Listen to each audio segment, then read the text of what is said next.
அதற்கான சாயல்கள் தெரிவது. வணக்கம். அரசியல் ஆரம்பம் நிகழ்ச்சிக்கு உங்களை வரவேற்பதில் மகிழ்ச்சி. நியூஸ் 18 தொலைக்காட்சிக்கு பிரதமர் நரேந்திர மோடி பிரத்யேக பேட்டி ஒன்றை அளித்திருக்கிறார். அது குறித்து இன்றைய அரசியல் ஆரம்பம் நிகழ்ச்சியில் நாம் பேச இருக்கிறோம். பல்வேறு விஷயங்கள் குறித்து, கடந்த 5 ஆண்டு கால ஆட்சி குறித்து, 2014 தேர்தல் அறிக்கையில் தொடங்கி 2019 தேர்தல் அறிக்கை வரைக்குமாக பல்வேறு விஷயங்கள் குறித்து எழுப்பப்பட்ட கேள்விக்கு விரிவாக பதிலளித்திருக்கிறார் பிரதமர் நரேந்திர மோடி. அதில் இருக்கக்கூடிய முக்கிய அம்சங்கள் குறித்து இன்றைய அரசியல் ஆரம்பம் நிகழ்ச்சியில் நாம் விரிவாக பேச இருக்கிறோம். நம்மோடு பேசுவதற்காக விடுதலை சிறுத்தைகள் கட்சியைச் சேர்ந்த வழக்கறிஞர் திரு ஆளூர் ஷானவாஸ் அவர்களும், அஇஅதிமுகவிலிருந்து திரு குரலார் கோபிநாதன் அவர்களும் நம்மிடையே இணைந்திருக்கிறார்கள். வணக்கம் திரு ஷானவாஸ். நிகழ்ச்சி உங்களிடமிருந்து ஆரம்பிக்கிறேன். பிரதமர் நரேந்திர மோடி அவர்களினுடைய பேட்டி என்பது விரிவாக ஒளிபரப்பாக இருக்கிறது. இருந்தாலும் நாம் அதில் இருக்கக்கூடிய முக்கிய அம்சங்கள் குறித்து விவாதிக்கிறோம். நிறைய விஷயங்கள் குறித்து அவர் பேசியிருக்கிறார். தேசத்தினுடைய வளர்ச்சி, பாரதிய ஜனதாவினுடைய தேர்தல் அறிக்கை, காங்கிரசினுடைய தேர்தல் அறிக்கை அப்படின்னு நிறைய விஷயங்களை அவர் பேசியிருக்கிறார். நான் முதலாவதா எழுப்பக்கூடிய விஷயம் அப்படிங்கிறது, காங்கிரஸ் கட்சியினுடைய தேர்தல் அறிக்கையும் பாரதிய ஜனதாவினுடைய தேர்தல் அறிக்கையும் அவர் ஒப்பிடுகிற போது என்ன சொல்றார் அப்படின்னா, அதுல இருக்கக்கூடியது வெறும் வெற்று முழக்கங்கள், கோஷங்களினுடைய குவியல் அப்படிங்கிறாரு காங்கிரசினுடைய தேர்தல் அறிக்கை. அதே பாரதிய ஜனதாவினுடைய தேர்தல் அறிக்கை சொல்லும் போது இது ஒரு சங்கல் பத்திரம், வாக்குறுதிக்கான பத்திரம் அப்படின்னு சொல்றார். எப்படி பார்க்குறீங்க இந்த வித்தியாசம்? முதல்ல கடந்த 5 ஆண்டுகளில் ஊடகங்களை சந்திக்காதவர், கேள்விகளை எதிர்கொள்ள தயங்கியவர், ஒளிந்து பதுங்கி ஓடியவர், இன்றைக்கு இந்த தேர்தல் காலத்திலாவது உங்களுக்கு ஒரு வெளிப்படையான பேட்டியை கொடுக்க முன்வந்திருக்கிறார் என்பது வரவேற்கத்தக்கது. அந்த அடிப்படையில் இவ்வளவு நாளும் ஓடியவர் இப்போது வெளிப்படையாக பேச வேண்டிய ஒரு இடத்திற்கு வந்திருக்கிறார். அந்த அடிப்படையில் அந்த பேட்டியை உங்களால் எடுக்க முடிஞ்சிருக்கு. அது தேர்தலுக்காக. அப்போ எப்போதும் ஊடகங்களை சந்தித்து எல்லா கேள்விக்கும் பதில் சொல்லுகிற வெளிப்படைத்தன்மை அவரிடம் இல்லைங்கிறத அவருடைய நடவடிக்கை காட்டுது. இந்த நேரத்தில் பேச வேண்டிய நெருக்கடி அவருக்கு. ஏன்னா தேர்தல் வருது, பேசித்தான் ஆகணும். அதனால பேட்டி கொடுத்துருக்கிறார். இதுதான் அவர்கிட்ட இருக்கிற உச்சபட்ச ஜனநாயக அணுகுமுறை. இதிலிருந்தே தெரியுது. ஒன்று, தேர்தல் வாக்குறுதி அப்படிங்கிறத பற்றி அவர் பேசவே கூடாது.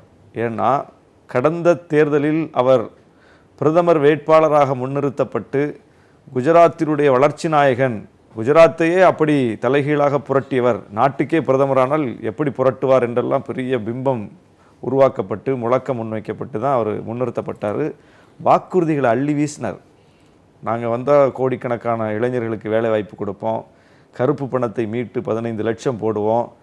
அதுக்கப்புறம் அதெல்லாம் கேட்டால் அப்படி ஒருத்தர் சொல்கிறாரு, நாங்கள் அப்படி சொல்லவே இல்லையே அப்படின்னு. இன்னொருத்தர் சொல்கிறாரு, அது அந்த எலெக்ஷனுக்காக சொன்னோம். அமித்ஷா சொன்னார் ஒரு பொதுக்கூட்டத்தில் போய், அந்த தேர்தல் நேரத்தில் அதை சொன்னோம், அந்த மக்களை ஈர்க்கிறதுக்காக சொன்னோம், அது அப்படிலாம் ஒரு திட்டம்லாம் எங்களுக்கு கிடையாது அப்படின்னார். இந்த அளவுக்கு தாங்கள் கொடுத்த வாக்குறுதியவே மறுத்து பேசுகிற, அல்லது அப்படி ஒன்று கொடுக்கவே இல்லை என்று சாதிக்கிற இந்த அனுபவம் உள்ளவர்கள் அவர்கள். இல்ல, இது வழக்கமா ஒவ்வொரு 5 ஆண்டு கால ஆட்சி நிறைவடைகிற போதும் அந்தந்த ஆட்சிகள் மேல வைக்கக்கூடிய ஒரு வழமையான குற்றச்சாட்டு அப்படின்னு இதை ஏன் நம்ம பார்க்க கூடாது? இல்ல, தேர்தல் வாக்குறுதிகளை எல்லா கட்சியும் கொடுக்கும். கொடுத்த வாக்குறுதியெல்லாம் முழுமையா ஒரு ஆட்சி காலத்தில் நிறைவேற்றிடுவாங்களான்னு கேட்டால் நிறைவேற்றி இருக்க மாட்டாங்க. அந்த ஆட்சியினுடைய முடிவில் திரும்பவும் அந்த கோரிக்கையை நினைவூட்டுவாங்க மக்கள். நீங்கள் இதைத்தான் போன தேர்தலையும் சொன்னீங்க, அதுக்கு முந்தின தேர்தலையும் சொன்னீங்க என்று கேட்பதும், அதற்கு அந்த கட்சிகள் பதில் சொல்வதும் ஒரு வழக்கம்தான். ஆனால் தாங்கள் கொடுத்த வாக்குறுதியவே நாங்கள் அப்படி ஒன்று கொடுக்கவே இல்லைன்னு எந்த கட்சியும் சொல்லாது. காங்கிரஸ் அப்படி சொல்லுமா? அவங்க வாக்குறுதியை தொடர்ந்து கொடுத்துட்டு வர்றாங்க. அதில் குறை நிறை இருக்கலாம், நீங்கள் நிறைவேற்றலை அப்படின்னு மக்கள் சொல்லலாம். அவங்களும் கூட ஆமாம் நிறைவேற்றலை, இனி வந்தால் நிறைவேற்றுவோன்னு சொல்லுவாங்க. இந்த காட்சியை தான் பார்க்குறோம். ஆனால் மோடி அரசு என்பது, பாஜக என்பது, தாங்கள் கொடுத்த வாக்குறுதியை நாங்கள் அப்படி ஒன்றும் கொடுக்கவே இல்லை, அல்லது அன்னைக்கு தேர்தலுக்காக அப்படி சொன்னோம்னு சொல்லக்கூடிய இந்த புரட்டு இருக்குல்ல, இந்த புரட்டை வேற எந்த கட்சியும் செய்யாது. அந்த அளவுக்கு புரட்டி பேசுகிறவர்கள். இந்த தேர்தலில் மட்டும் வாக்குறுதியை கொடுத்தோன்னா என்ன நடந்துடும் தமிழ்நாட்டில், இந்தியாவில்? அப்போ அதனுடைய தொடர்ச்சியாக தான் வாக்குறுதி கொடுத்துருங்க. அப்படிப்பட்ட நிலைமையில கூட எந்த வாக்குறுதி அவங்க தரல, அதையும் பார்க்கணும். இந்த உறுதிமொழி பத்திரத்தில் தமிழ்நாடு சார்ந்து, தமிழ்நாட்டினுடைய நலன் சார்ந்து, அல்லது தென்னிந்தியாவின் நலன் சார்ந்து ஒரு வாக்குறுதி இருக்குன்னு நீங்க எடுத்து காட்டுங்க. திரு குரலார் கோபிநாதன்,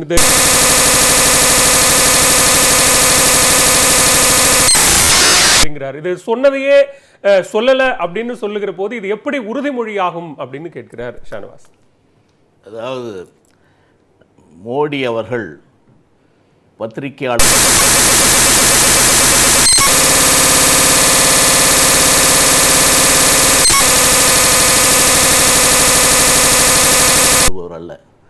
மக்களை நேரடியாக பல நேரங்களிலே சந்தித்திருக்கிறார், பத்திரிகையாளர்களை சந்தித்திருக்கிறார், தன்னுடைய விளக்கங்களை சொல்லியிருக்கிறார். அதனால் பத்திரிகையாளர்களை கண்டு ஓடி ஒளிபவர் என்று சொல்கிற குற்றச்சாட்டே அடிப்படையாக சரியானதல்ல. ஒன்று. மற்றொன்று, வாக்குறுதிகளை இவர்கள் தந்திருக்கிறார்கள், ஆனால் அதை எதையுமே நிறைவேற்றவில்லை, வாக்குறுதியே கொடுக்கவில்லை என்று சொல்லுகிற நிலைமையிலே இன்றைக்கு மோடி இருக்கிறார் என்று சொல்கிறார். என்னென்ன கடந்த 5 ஆண்டு காலங்களில் அந்த மாதிரி சில சம்பவங்கள் நடந்திருக்கிறது அப்படிங்கிறது அவங்க முக்கியமாக அவங்க என்ன சொல்கிறதுனா இந்த 15 லட்சத்தை தான் சொல்லியிருக்காங்க. அவருடைய தேர்தல் அறிக்கையில் நாங்கள் 15 லட்சம் ஒவ்வொரு வங்கியிலும் போடுவோம்னு எந்த காலத்திலையும் சொல்லலை. அவங்க தேர்தல் அறிக்கையில் இல்லவே இல்லை. அது மீண்டும் மீண்டும் தவறான குற்றச்சாட்டை இவர்கள் சொல்லி கொண்டிருக்கிறார்கள். அவர்கள் தேர்தல் அறிக்கையில் அந்த மாதிரி இல்லை. தயவு செய்து அப்படி இருந்தால் நீங்கள் எடுத்து காண்பிக்கலாம். தேர்தல் அறிக்கை அப்படி குறிப்பிடலை. தேர்தலுடைய பேச்சுகிற பொழுது வெளிநாடுகளிலிருந்து கொண்டு வருகிற கருப்பு பணத்தை வைத்து மக்களுடைய வங்கிகளில் நாங்கள் 15 லட்சம் போடுவோம்னு சொன்னாங்களே தவிர, நீங்க தேர்தல் அறிக்கையில் அந்த மாதிரியான ஒரு தேர்தல் நேரத்தில் பேசக்கூடிய தேர்தல் பிரச்சாரத்திற்காக முன்வைக்கக்கூடிய வாக்குறுதிகள்லாம் ஒரு தேர்தல் அறிக்கை போற போக்கில் சொல்ற விஷயங்கள் மக்கள் எப்படி பார்ப்பார்கள் என்று சொன்னா, நீங்க பல 1008 விஷயங்களை பேசினாலும் உங்களுடைய எழுத்து வடிவமாக என்ன வாக்குறுதிகளை கொடுக்கிறீர்கள் என்று தான் பார்ப்பாங்க. அதுக்காக தான் தேர்தல் அறிக்கை. அப்போ எல்லாத்தையும் வாயில பேசிட்டு போகலாமே. தேர்தல் அறிக்கை என்பது என்ன, நிச்சயமாக தேர்தல் அறிக்கையிலே குறிப்பிட்டுள்ள வகைகளை எல்லாம் நாங்கள் நிறைவேற்றுவோம் அப்படி என்பதற்காக தான் தேர்தல் அறிக்கையை வெளியிடப்படுகிறது. இல்ல, ஷானவாஸ் எழுப்பக்கூடிய கேள்வியினுடைய ரொம்ப அடிப்படை விஷயம் என்ன அப்படின்னா, கருப்பு பணத்தை ஒழிப்பதன் மூலமாக, அந்த நடவடிக்கை எடுக்கிறதன் மூலமாக நீங்க ஒவ்வொருவருடைய வங்கி கணக்கிலும் 15 லட்சம் ரூபாய் போடுறேன்னு சொன்னீங்க. டிமானிட்டைசேஷன் என்கிற ஒரு நடவடிக்கை, பணமதிப்பு நீக்க நடவடிக்கை அப்படிங்கிறதே கருப்பு பண ஒழிப்புக்காக எடுக்கப்பட்ட நடவடிக்கை. அதன் மூலமா நிறைய பாதிப்பு ஏற்பட்டுச்சு. அதன் மூலமா கிடைச்ச பலன் என்ன அப்படிங்கறத கேள்வி. இல்ல அவங்க அதை தான் நான் விளக்கமாக சொல்றேன். அதாவது கருப்பு பணம் வெளிநாட்டு வங்கிகளிலே போடப்பட்டிருக்கிற கருப்பு பணத்தை எல்லாம் நாம் பெறுகிற பொழுது அந்த பணத்தை வைத்து ஒவ்வொருவருக்கும் 15 லட்சம் ரூபாய் நாம் வங்கியிலே போடுவதற்கான வாய்ப்புகள் உண்டு என்பதுதான் சொன்னாங்க. இங்க டிமானிஸ்ட்ரேஷனை பொறுத்த வரைக்கும் இன்னைக்கு என்ன நடந்திருக்கிறது என்றுனா, ஏதோ டிமானிஸ்ட்ரேஷனால மக்களுக்கு ஏதோ தீமைதான் ஏற்பட்டது போல ஒரு தோற்றத்தை இவர்கள் ஏற்படுத்தி கொண்டிருக்கிறார்கள்.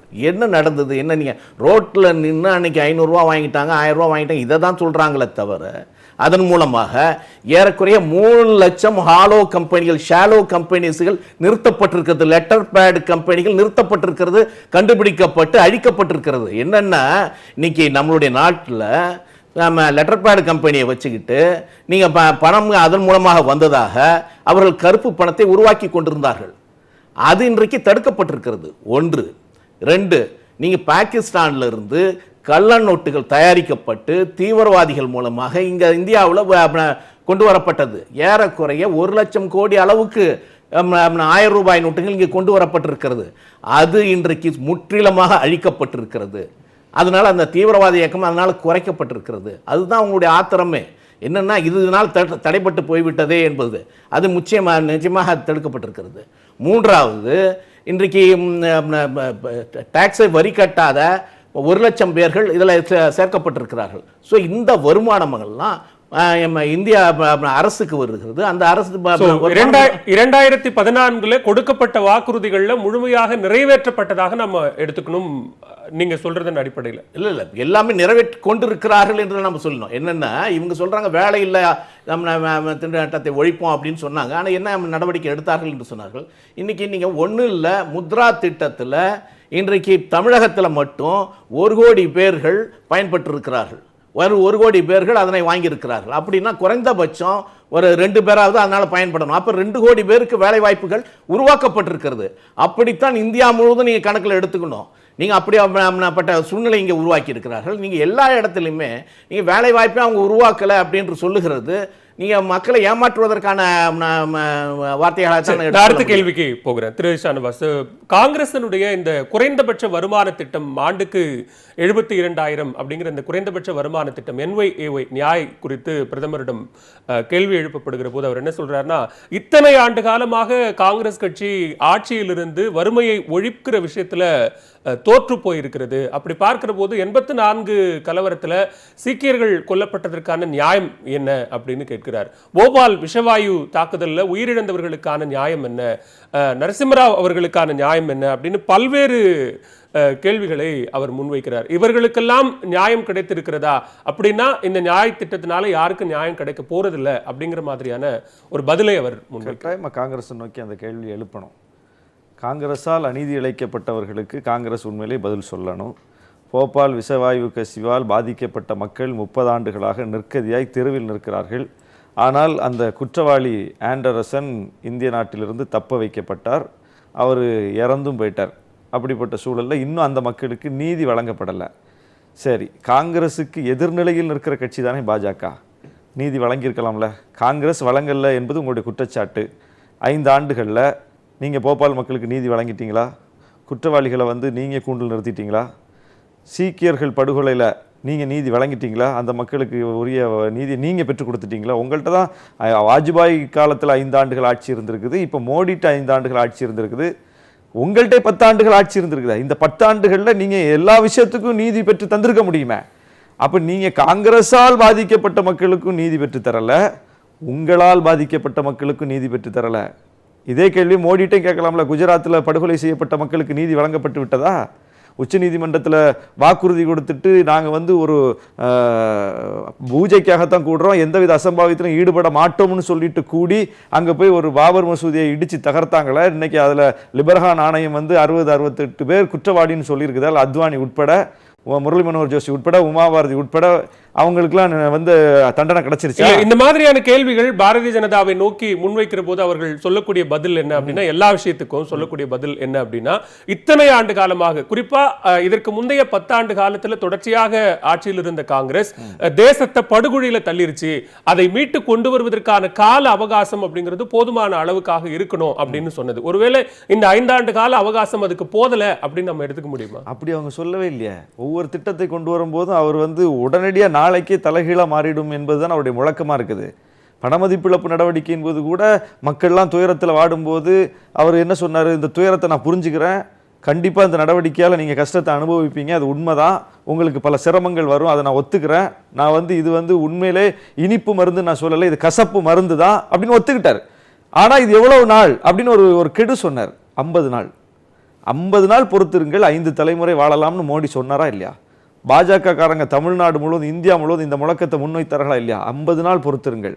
இந்த வங்கி வாசலில் காத்து கிடக்கிறது, நீங்கள் சந்திக்கக்கூடிய அவ்வளோ நெருக்கடி, இந்த சேமிப்பை நீங்களே பயன்படுத்த முடியாத சிக்கலுக்கு நீங்கள் தள்ளப்பட்டிருக்கிறது எல்லாமே 50 நாள் தான். 5 தலைமுறை வாழக்கூடிய அளவுக்கு சூழல் 50 நாளில் மாறிடும். அப்படி மாறலைன்னா என்ன நீங்கள் கேள்வி கேட்கலாம், உயிரோட கொளுத்தலாம் என்கிற வரைக்கும் வார்த்தையை விட்டார் மோடி. 50 நாளுக்கு பிறகு என்ன நடந்துச்சுங்க? சரி, நான் திரு கோபிநாதன் அவர்கள்கிட்ட கேட்கிறேன். நீங்க உங்களை நோக்கி ஒரு கேள்வி வருகிறது, நீங்க இதன் மூலமாக என்ன நியாயத்தை முன்வைக்க விரும்புகிறீர்கள் அப்படின்னு ஒரு கேள்வி வருகிற போது உடனடியாக எதிர்த்தரப்புல செய்ததற்கெல்லாம் என்ன நியாயம் கிடைத்திருக்கிறது அப்படின்னு மீண்டுமாக எதிர்கேள்வி வைப்பது என்பது ஒரு தீர்வுக்கு வழிவகுக்குமா? இல்லை, அப்படி எதிர்க்க அவர்களுக்கு பதில் சொல்ல வேண்டிய கடமையில் இருக்கணும். அதற்காகத்தான் அவர்கள் சொல்லுகிறார்களே தவிர அவர்களுக்கு பதில் சொல்வதே எங்களுடைய கொள்கையாக இருக்க முடியாது. எங்களுடைய கொள்கையை நாங்கள் வகுத்து அதை தெளிவாக மக்களிடம் சொல்லி கொண்டிருக்கிறோம்.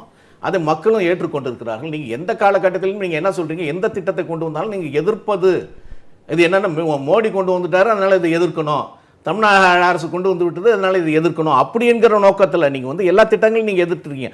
மக்களுக்கு அதன் மூலமாக நன்மை கிடைக்கிறதா இல்லையா என்பதை நீங்கள் பார்ப்பதில்லை. உங்களுடைய நோக்கமே என்னென்ன, அரசியல் நோக்கமே என்னென்ன, ஏதோ ஒரு குறிப்பிட்ட குறுகிய எண்ணத்தோடு நீங்கள் இதை எதிர்க்க வேண்டும், அதனால் மக்களுக்கு இதனால் நன்மை கிடைப்பது என்பது 2ஆம் பட்சம், அப்படி எதிர்த்தால் தான் இவர்களை வீழ்த்த முடியும் என்கிற எண்ணத்தில் தான் எல்லா திட்டங்களையுமே நீங்கள் குறை சொல்லி கொண்டு இருக்கிறீர்கள். நீங்கள் எந்த திட்டத்தை நீங்கள் வரவேற்றிருக்கீங்க? அவர் சொன்னது என்னென்ன, 50 நாளில் நீங்கள் ரோட்டில் நிற்கிறீங்க, எல்லாம் என்ன சொல்கிறாங்க, ரோட்டில் நிற்கிறாங்க, அது மாதிரி 500 ரூபாய் நீங்கள் அதிகமாக அடித்து விட்டுருக்கணும். அப்போ அவர் என்ன சொன்னாருன்னா, நீங்கள் கொஞ்ச நாள் இது சிரமப்பட்டு தான் ஆக வேண்டும், நல்லது நடக்கிற பொழுது அது சிரமப்பட்டு தான் ஆகணும், அந்த 50 நாள் நீங்கள் சிரமப்படுங்க, அதனால் ஒன்றும் இது இல்லை, அதனால் நாம் நாட்டுக்கு நன்மை பிறக்கும் அப்படின்னு சொன்னார். அது நடந்தது தானே. இல்ல அதுல ஒரு இன்னொரு கேள்வியும் இருக்கிறது, ஒளிந்திருக்கிறது. என்னன்னா, நீங்க ஒரு திட்டத்தை இவ்வளவு சிரமேற்கொண்டு அதுல இருக்கக்கூடிய சிரமங்களை எல்லாம் நீங்க வந்து மக்களை அனுசரிச்சு போக சொல்லி இவ்வளவு விஷயங்களை செய்கிற போது அதனால் வரக்கூடிய பிரச்சனைகளையும் நீங்க தான் எடுத்துக்கணும், கிளைம் பண்ணிக்கணும், வெற்றிகளையும் நீங்க தான் கிளைம் பண்ணிக்கணும். ஆனா அதனால் வரக்கூடிய பாதிப்புகளை எல்லாம் எதிர்க்கட்சி பக்கம் தள்ளி விட்டுறதோ, வெற்றிகளை மட்டும் கிளைம் பண்ணிக்கிறதோ எந்த விதத்துல நியாயமான ஒரு அணுகுமுறையா இருக்க முடியும்? நாங்கள் எதிர்க்கட்சிகள் செய்த தவறை சுட்டி காட்டுவது எங்களுடைய கடமை. என்னன்னா, நான் எங்களுடைய திட்டத்தை நீங்கள் கிரிட்டிசைஸ் பண்ணுகிற பொழுது நீங்கள் என்ன செய்தீர்கள் என்பதையும் சொல்ல வேண்டிய எங்களுடைய கடமையில் இருக்கிறோம். நீங்கள் அதுதான் மக்கள் என்ன கேட்குறாங்கன்னா, இன்னைக்கு வறுமை ஒழிப்பு திட்டம் நீங்கள் சொல்கிறீங்க, அதாவது மாதம் 6000 கொடுப்போம், வருஷத்துக்கு 72,000 கொடுப்போம்னு சொல்கிறீங்க. நீங்கள் தான் 40 ஆண்டு காலம் ஆட்சியில் இருந்தீங்க. அன்றைக்கு உங்களுக்கு வறுமையில் கொட்டுக்கு கீழே இருப்பவர்கள்லாம் கண்ணில் படலையா? இன்னைக்கு ஏன் திடீர்னு பட்டார்கள்? நாங்கள் ஒரு திட்டத்தை கொண்டு வந்தோம். இப்போ மோடி ஒரு திட்டத்தை விவசாயிகளுக்கு 6000 ரூபாய் நான் கொடுப்போம் அப்படின்னு ஒரு திட்டத்தை கொண்டு வந்தார். தமிழக அரசு 2000 ரூபாய் கொடுப்போம் அப்படின்னு ஒரு திட்டத்தை கொண்டு வந்தது. அதன் பிறகு அதையே கிரிட்டிசைஸ் பண்ணிட்டு இப்போ என்ன சொல்றீங்க, நாங்கள் கொண்டு வருவோம்னு சொல்றீங்க. அதுதான் மக்கள் கேட்குறாங்க. எப்படி உங்களை நாங்கள் நம்புவது? 40 ஆண்டு காலத்தில் செய்யாத நீங்கள் இன்றைக்கு திடீர் என்று நாங்கள் செய்வோம் என்று சொல்வதை நாங்கள் எப்படி நம்புவது? உங்களுடைய வாக்குறுதியில் நம்புவது? அதுதான் நாங்கள் சொல்றோம். நாங்கள் எங்களுடைய திட்டங்களை இவர்களை நம்பி நாங்கள் சொல்லலை. எங்கள் திட்டங்களை நாங்கள் ஏற்கனவே சொல்லிட்டோம், அதை அவர்கள் நிறைவேற்றி கொண்டிருக்கிறார்கள். அதனால இவர்களுடைய பதில் சொல்லுவது, இவர்களுடைய குறை சொல்வது எங்களுடைய வேலை அல்ல. ஆனால் அதே சமயத்தில் அதை சுட்டி காட்ட வேண்டிய கடமையிலையும் இருக்கிறோம். உங்களுடைய வாக்குறுதிகள் என்றைக்கும் நிறைவேற்றப்பட மாட்டார். அதனால தான் அவர் வெற்று வாக்குறுதிகள் என்று சொல்கிறார். நீங்க எந்த திட்டத்தை நீங்க நிறைவேற்றிருக்கீங்க? காவிரி தண்ணியை தமிழ்நாட்டுக்கு கொண்டு வருவோம் அப்படின்னு சொல்லி திராவிட முன்னேற்ற கழகம் சொல்லியது மத்திய அரசோடு 15 ஆண்டுகளும் கூட்டில் இருந்தது. நிறைவேற்றியதா? இல்லையே. கச்சத்தீவை கொண்டு வந்தீங்களா? இல்லையே. முல்லைப்பெரியார் கொண்டு வந்தீங்களா? இல்லையே. எதையுமே நீங்க செய்யலையே. மக்களை நீ தமிழ் தமிழ் என்று நீங்க பேசுறீங்களா? நீ தமிழ். அதான் நான் ரொம்ப சிம்பிளா கேட்டேன். ஒண்ணு நீங்க செய்யலையே அப்படின்னு உங்களை நோக்கி ஒரு கேள்வி வருகிற போது நீங்க இதை செஞ்சீங்களா அப்படின்னு எதிர்த்தரப்பை பார்த்து மறு கேள்வி எழுப்புவதன் மூலமாக அந்த பிரச்சனைக்கு தீர்வு கிடைச்சிருமா? இல்ல நாங்க என்ன அதுதான் நான் உங்களுக்கு பதில் சொல்றேன். என்னன்னா, எங்களுடைய திட்டங்களை நாங்கள் நிறைவேற்றி கொண்டிருக்கிறோம், செய்து கொண்டிருக்கிறோம், மக்களிடம் கொண்டு செல்கிறோம். அதில் எந்த மாற்றமும் கிடையாது. அதை நாங்கள் தடுத்து நிறுத்துறதும் கிடையாது. அது போய் கொண்டு தான் இருக்கிறது. அதனால் எங்கள் திட்டங்களை நாங்கள் சொல்லிட்டு இருக்கோம். ஆனால் அந்த திட்டங்களை கொச்சைப்படுத்துவதற்காகவும் சிறுமைப்படுத்துவதற்காகவும் அதை நிறுத்துவதற்காகவும் நீங்கள் நீதிமன்றத்துக்கு போறீங்க, அதை தடுக்க முயற்சி செய்கிறீங்க. அந்த சமயத்தில் தான் உங்களுடைய நோக்கத்தை நாங்கள் மக்களுக்கு வெளிப்படுத்தி காட்டுகிறோம். நீங்கள் இந்த மாதிரியான நோக்கத்தோடு இருக்கிறீர்கள். நல்ல திட்டங்களை மக்களுக்கு போய் சார், நீங்கள் ஒன்றும் இல்லைங்க. இங்கே தமிழ்நாட்டை எடுத்துங்க, சத்துணவை மக்களை பிச்சைக்காரர்களாக ஆக்குறார்கள் என்று கிரிட்டிசைஸ் பண்ணவர் தான் கருணாநிதி. அதன் பிறகு வந்ததுக்கு அப்புறம் நானே அந்த சத்துணவு இன்டர்வியூ சார்ந்த விஷயங்களை பேசிடலாம். அதை நோக்கி போகும்போது இன்னும் நம்ம பதில் சொல்றது அதிகமாகும் நினைக்கிறேன். ரஃபேல் குறித்து பிரதமரிடம் கேள்வி எழுப்புகிற போது ராகுல் காந்தி இந்த விஷயத்தை முன்னெடுப்பது, இது தீவிரமா அவர் ரஃபேல் குறித்து அவர் முன்னெடுக்கிறது அப்படிங்கிறது போபஸ் பீரங்கி பேர ஊழலில் தந்தையினுடைய அவர் செய்த பாவங்களை எல்லாம் கழுவுவதற்காக இந்த விஷயத்தை ராகுல் கையில் எடுக்கிறார் அப்படிங்கிற ஒரு குற்றச்சாட்டை பகிரங்கமா பிரதமர் முன்வைக்கிறார். எப்படி பார்க்குறீங்க? போபர்ஸில் காங்கிரஸ் குற்றம் இழைத்திருக்கிறதுன்னா நாட்டினுடைய பாதுகாப்பு தொடர்பான விஷயம். அதை விட ஒரு இந்தியாவுக்கு முக்கியமான விஷயம் வேற ஒன்றும் கிடையாது. அப்படி இருக்கும்போது 5 ஆண்டுகளை விட்டு ஆட்சி இருந்ததில்ல, உரிய ஆவணங்களை வைத்து நீதிமன்றத்தின் மூலம் காங்கிரஸை கூண்டில் ஏற்றிருக்கலாமே, ஏன் செய்யலை? அப்போ இவர் தானே தேச பாதுகாப்புக்கு மொத்த குத்தகைதாரராக இருக்கார். தேசபக்திக்கு நான் தான் பிராண்ட் அம்பாசிடர்னு சொல்லக்கூடிய அளவுக்கு தன்னை தேசபக்தி விஷயத்தில் முன்னிறுத்தக்கூடியவர். தேச பாதுகாப்பு விஷயத்தில் காங்கிரஸ் குற்றம் இழைத்திருக்கிறதுன்னு குற்றச்சாட்டு வைக்கும்போது அதிகாரம் அவற்றை தானே இருக்குது. ராகுல்கிட்ட அதிகாரம் இருக்குது, இப்போ காங்கிரஸ்கிட்ட அதிகாரம் இருக்குது. அப்போ இவர் எவ்வளோ அழகாக அதை அதிகாரத்தை பயன்படுத்தி அவர்களை தண்டிக்க வைத்திருக்க முடியும், கூண்டில் நிறுத்திருக்க முடியும். அதை செய்யாமல் இங்கேயே பேசிக்கிட்டு இருக்காரு. ராகுல் இன்னைக்கு ரஃபேல் விஷயத்தை முன்வைக்கிறாருன்னா அதிகாரம் ராகுல் கையில் போனால் ரஃபேலில் எவ்வளோ பெரிய ஊழல் வந்திருக்குன்னு எடுத்து வெளியே போடுவேன்னு சொல்கிறார், குற்றவாளிகளை தண்டிப்பேன்னு சொல்றார். உங்களுக்கே அந்த கட்ஸ் இல்ல.